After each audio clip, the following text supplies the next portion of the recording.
Hi, my name is Linda Miner and I'm a registered nutritionist. For the last 6 months, I've been living in Casablanca, Morocco. And as many of you know, this is a Muslim country. And starting on May 5th is Ramadan. Now, over the last 6 months, many of my colleagues and friends here have been telling me about Ramadan and encouraging me to do it.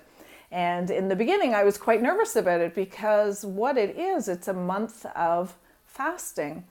And, so my first reaction was, well, I can't do that. And then I realized that there are 2 billion Muslims in the world. And so 2 billion people will be fasting for the month of May. So if 2 billion people can do it, I think that I can do it. So I'm challenging myself. I'm calling it my Ramadan Challenge to try this. And it's really interesting because I've come to learn that it is the holiest of months in the Muslim calendar. And it is a month when people really get in touch with their spirituality. And so I'm excited about that because I want to see what the result of all of this is. And everyone has just been telling me that at the end of the month, you will be so proud of yourself and really have an awareness of what you're capable of.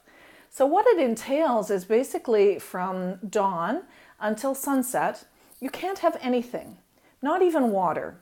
Not even chewing gum, nothing, no cigarettes, no sexual relations even during that time. In the evening, once the sun has gone down, you can, but during the day, nothing at all. And the idea is to create these limits for yourself to see what you're capable of and to realize you're not going to die without any of these things that you come to just take for granted on a daily basis. So I'm excited to try this, and I know it's going to be challenging, but I also know that it's going to feel great at the end of 30 days to say, yeah, I did that.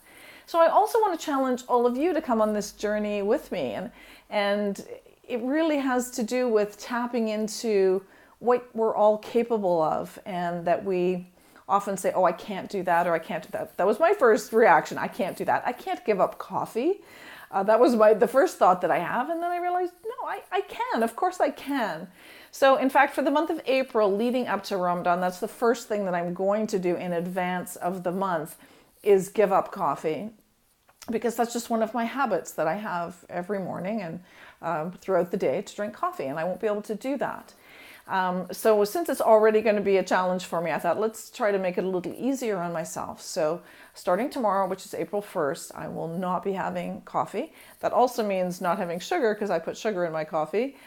So it's going to be probably a rough couple of days, but it's okay. I can get through it. The other thing that happens, because I exercise 3 or 4 times a week, since you can't drink water, it is recommended that you exercise towards the end of the day, closer to when you'll be able to have water again. Now, this Ramadan is not for people who have any health issues, who are pregnant, who are breastfeeding, etc. So I don't want to encourage anyone to do this who's in that category. But if you are a generally healthy person, why not come on this journey with me and challenge yourself also to try these 30 days of fasting. There's so much science that now has come out of Ramadan because scientists have looked at the health benefits that Islamic people have at the end of this period and said, what is this? Why is this happening that they're so much healthier after these 30 days? So science behind things like intermittent fasting has come out of looking at this period.